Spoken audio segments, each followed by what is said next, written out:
And welcome. This is a CBC Alumni Focus, and very happy today to have my guest, Charles D'Angelo, a proud graduate, a guy who's kind of defied the odds and really made some tremendous strides. So, Charles, we'll get into a little bit more details of your story, but just welcome back to CBC.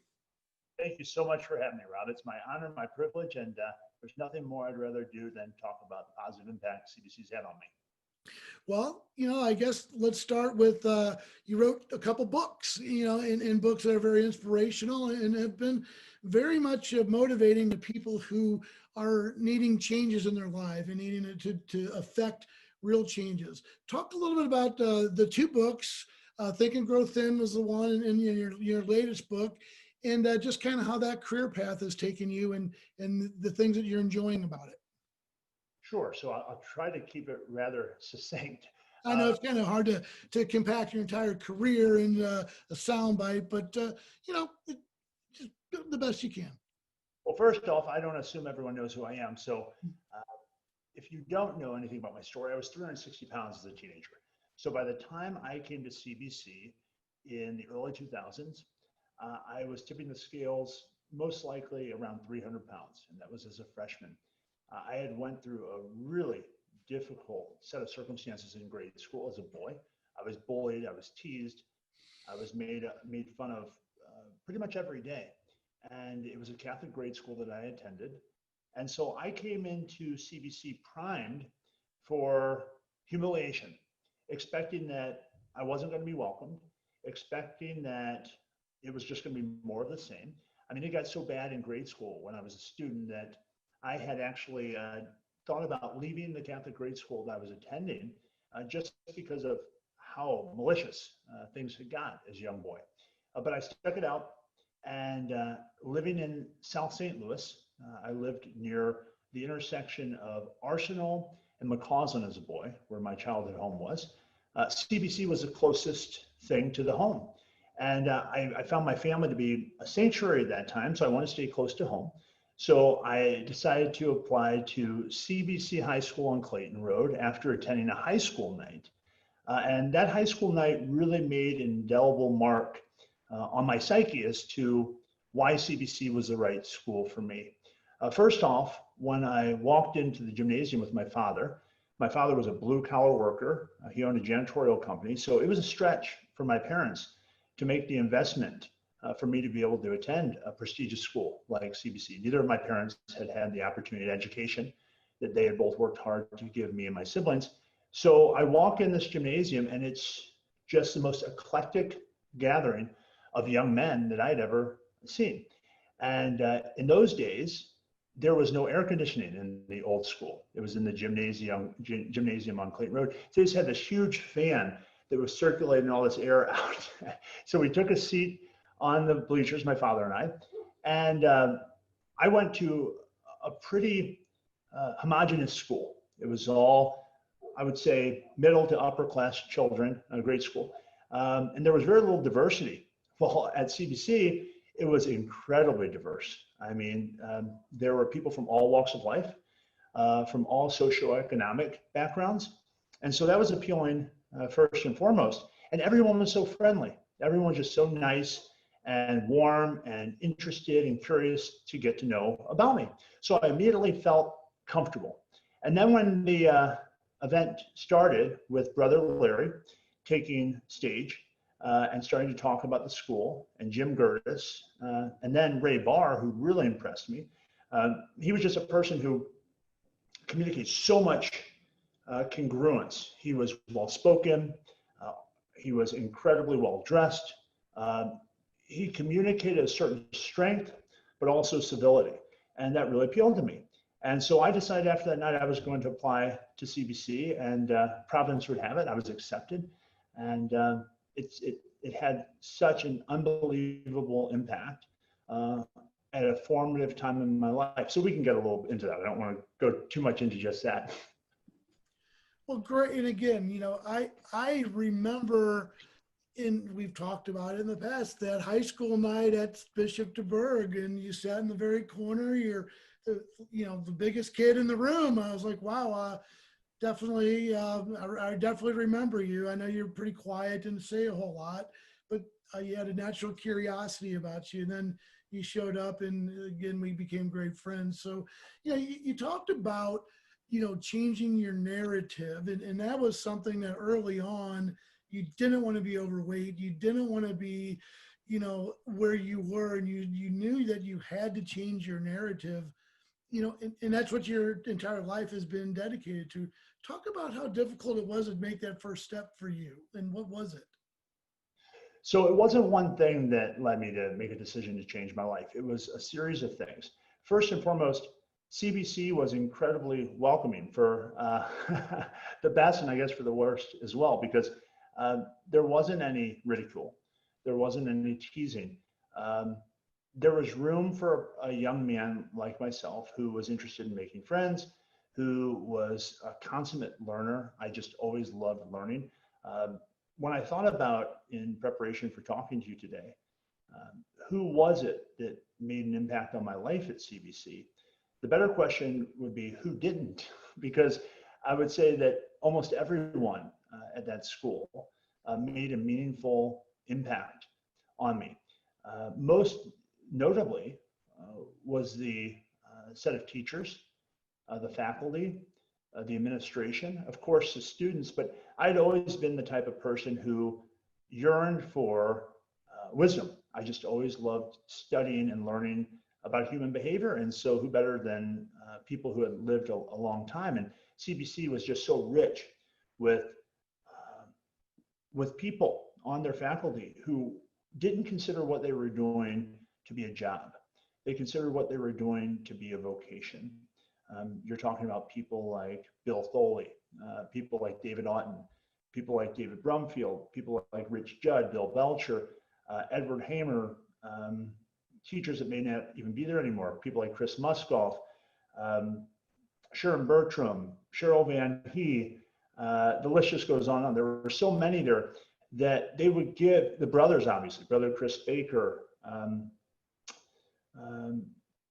brother Ray Bonderer, who was in the he was in the LRC area. He did a lot of the technology. These people considered uh, their life mission, in my estimation, to be helping the young people um, embrace a philosophy that would be helpful to getting the most from their lives. So it wasn't just about learning what a book could offer, but was learning from the experiences that they had had in life. And you just felt so comfortable there. I had a really difficult set of circumstances at home as a boy. Having been bullied and teased as a kid, my mother was probably my best friend through grade school. And by the time I had hit high school, she started to struggle with some personal issues, alcoholism and prescription drug addiction. So my best friend had turned to my worst enemy overnight. And I was so fortunate to have CBC as a sanctuary of sorts that I looked forward to every single day. The most important mentor, and I want to be clear of this, that I was able to connect with, who is a huge part of my life to this day, both my and my wife's life, is Ray Barr. I can't emphasize enough the impact he's made on me, um, how meaningful his relationship was to me as a student, and how meaningful it is to me today. And I'm sure I'm not alone in my feeling about him and so many others there. It's interesting you mentioned Ray because, he definitely has a reputation as being very structured and very by the book. But again, he's a guy that always gave you a chance and would always, root for you and advocate for you if you needed it. And really a big heart. And it's a story we've heard over and over. I know that, you actually had the pleasure of working in the office and working with Liz. And talk about Liz. Liz was such a big influence, at CBC, and I'm sure for you as well. Talk about Liz. Sure. So obviously we all miss Liz. She had, I would say, the perfect job for her personality. She was the balance to Ray Barr's rigidity and his passion for discipline. She brought a certain sensitivity, and I have to say, few people, I bet, I've had the privilege of getting to know Ray the way I have. And I would say that Ray, I would say Ray is a wonderful example of what becoming a healthy man is all about, in the sense that people know when they meet Ray that he's incredibly powerful, and he was incredibly powerful. I mean, he was dealing with nearly 1,000 young men um, in some of the most difficult years of human development, when hormones are raging, you're amongst your peers. I mean, you can get into all sorts of uh, interesting situations in that stage of life. And so Ray, having not had any children of his own, stepped right into the role of being a very attentive and very helpful father figure for a lot of people. I can certainly speak from my own experience. My father was so encumbered by things at home that Ray just fit the bill. I mean, he gave me kind of an example of what becoming truly healthy, as I said, as a male is all about. He had power, but he was civilized. So it wasn't, in any situation I ever encountered, it was never brutal. He could certainly be strong, but he wasn't rude. And he just communicated a certain passion for doing more than anyone else could expect. You want to develop the habit of doing more than anyone else could ever expect from you. And if that's your philosophy, you're setting yourself up for success. He showed up early, he stayed late, and just his example, without ever perhaps articulating it the way I have, communicated that to so many young men. I run into alumni all the time who talk about how his example shaped them. And so Liz was an incredibly warm-hearted, compassionate, sensitive ally to Ray. And a lot of what went on in that office, having worked there, I often think was rather theatrical. I think Ray enjoyed his role very much. I think Liz loved what she did. And I think for those young men who had a lot of difficulty at home, they found a lot of comfort in knowing that there was this strong, healthy container of sorts at CBC that was reliable and predictable. So much of what we all need growing up is a sense of boundaries, a sense of something we can really lean on and that we know is going to be consistent. And I think what leads a lot of people off course is never getting the experience or having the environment that allows for that. And CBC gave me so much predictability. And Ray, obviously, he ran a tight ship. And so you knew when things started, you knew when things ended. And psychologically, that's incredibly helpful to people that have very little of that outside of school. So Ray and Liz had an incredible impact on me. It all started when I was a freshman, and I had come into the school so fearful of how I was going to get through PE class. Bob McCormick, Mike McCormick, Chris Scott, these were all great educators at CBC at the time I was there. These guys led the gym classes. And here I am, an overweight young man. I didn't have much self-confidence or self-esteem at that time. And I had never had a male educator really to speak of. And so here I'm going into school, and it's all pretty much a lot of men teachers, right? And so they take us down in the basement of the old school to the locker rooms. And I was a boy who had been ridiculed if I ever took my shirt off in gym growing up. So I was just dreading the idea of gym.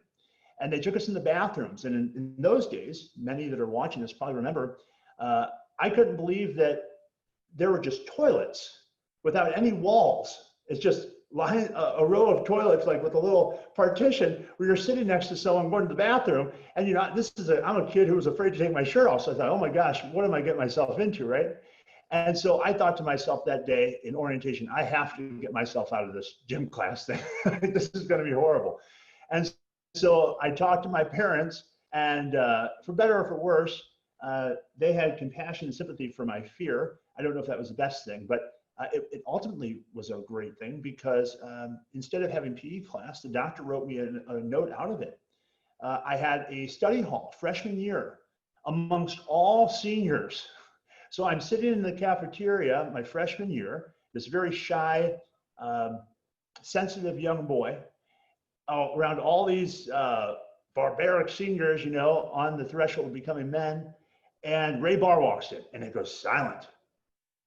And he always wore a white shirt with short sleeves, tie, and dress slacks, always looked very sharp. And he said, I need couriers for my office. And who would like to volunteer? I didn't know much about Mr. Barr at that stage of my life, other than he seemed to me to be incredibly passionate, and he just exuded a certain confidence that for me was it pulled me towards him. It really made me think, man, this is a person I could learn a lot from. So I just threw my hand up. And he called on me and a couple other seniors, and I was just a freshman. So here I'm going into his office, and little did I know that the task would be running summons notices for boys that were in trouble for a variety of reasons to their classroom to pull them out to come and get chewed out by Ray Barr. And so here's this shy kid that's going class to class. Talk about a baptism under fire. So that really brought me out of my shell, so to speak, because it was just, you do it. I mean, sometimes he would write so hard, in fact, that the paper would rip. He would just have that. And again, I think a lot of it was a little theatrical on Ray's part. Ray cared deeply, and still to this day cares deeply for the school. He's on the board of directors at CBC and does so much for the school. All those things made it something for me that I still speak of with incredible gratitude for to this day. I couldn't have thought of a better experience for a kid like me. When I encounter young men that are looking for that sense of belonging, that place to feel accepted, that place to feel appreciated, my first and only recommendation is to give CBC consideration. I can't think of a better place that they have a chance at that. And so I had a very unique insider look at the school, given I worked for Ray throughout my entire academic career as a student. And then afterward, my first year at St. Lucie University, he asked if I would continue to work at the new school, but in a different way. I just managed the locker room as a kid, keeping things in order down there. Wow. The one of the problems with doing these podcasts is we could literally talk for several hours about different people and different influences and such great stories and very rich. But Charlie, I gotta ask you about there's a video that popped up on, I guess, Instagram that you're at the mall and you started playing a little piano. And I know piano's so important to you and something that really helped carry you through and something that you're very accomplished and very talented. Are you still playing? Tell us a little about it. Oh, for my own enjoyment and for my wife's enjoyment. And whenever I come up against a piano or come across a piano, I'm the first to sit down. I love it. Music is a passion of mine. Of course, most of my time is spent coaching other people and working through whatever the issues are that are in the way of them achieving what they want most of in their life and from their life. But whenever I get a chance, I'm the first to sit down at a piano and play. And I play occasionally here at the house whenever I'm in the mood to. As a student, another example of how CBC was so helpful in just bringing forward from who I was or the potentials within me. I had gotten, I was put into the homeroom of Tom Murray, the director of the theater program at CBC as a freshman. And I went in there and I had already taught myself at that stage of my life to play piano. And so there was a piano up against the wall. And so rather than mix with the other young guys, I sat down at the piano and started playing. And a bunch of guys came around and we're all joking around talking, and Tom Murray walks in. And he just has this wonderfully, again, the word that comes to mind when I think of most of the educators at CBC is warmth, love. I have to say that I never, ever had a negative experience with any of the faculty or educators or administration at CBC ever. And I think that says a lot because I was there for 4 years and then I was there after. And all of them just seemed to care so much. And Tom walks in and hears me playing. He said to me, without even knowing who I was, he says, "You're in the wrong homeroom." And I was a kid, again, that really kind of had a lot of fear at that stage of authority. And he said, "You're in the wrong homeroom." And I pull out my little card they given you, and it said, "Tom Murray, room whatever." And he said, "Give me that." And he looks at me. And, he's an actor too. And so he looks at me and he goes, "No, you got to go to Jerry Arana. You got to go to Jerry Arana, who was the band director." And in the old school, it was right around the corner from Tom Murray's room. And he said, "You have a gift. You learned how to play piano by yourself?" And I said, "Yeah." And he said, "You got to go. I'm going to take you to Jerry Arana and let him hear you play." And so I went to Jerry Arana. He heard me play the piano. I taught myself how to play as a kid by ear. And the next thing I know, I'm in the jazz band. And that's the type of culture that CBC engenders. The educators at CBC look for the strengths that students might not even be aware of that they possess themselves. It's what I work to do with my clients. And I saw it as a student there, that the educators, the faculty, and hopefully fellow students are looking to see in the life of another what the best is, what their potential is, and to challenge and to stimulate that and to bring that up in the person. If Tom would have been, one of these guys who clocks in at 7 in the morning, clocks out at 3, like I'm sure there are some educators in the world like that, I would have never been in jazz band. And I made great friendships in the jazz band.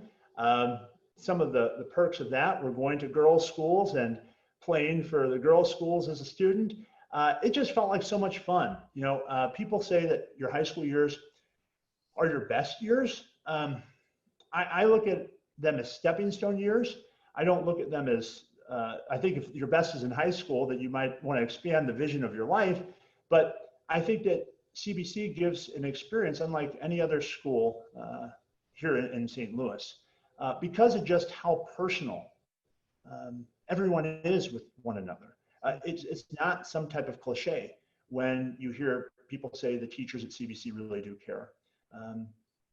I was part of the fundraising efforts over the summer for the new school.